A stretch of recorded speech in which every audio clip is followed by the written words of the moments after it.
road overhead. On the way to number 70.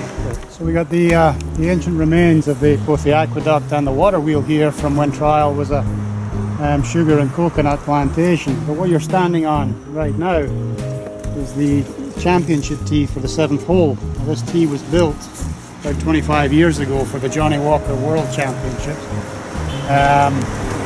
With the idea being that the best players in the world would tee off here and have to hit through the aqueduct there.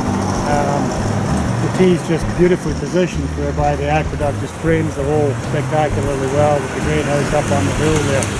And for the championship, this was actually the 18th hole. The ABC camera crews that covered the event said, no, this has got to be the finishing hole because it's, you know, it's the most spectacular.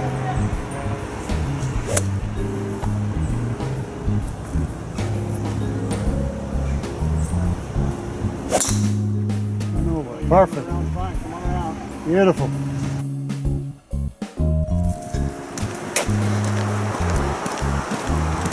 And this 200-year-old plus water wheel, just phenomenal. Apparently it still works.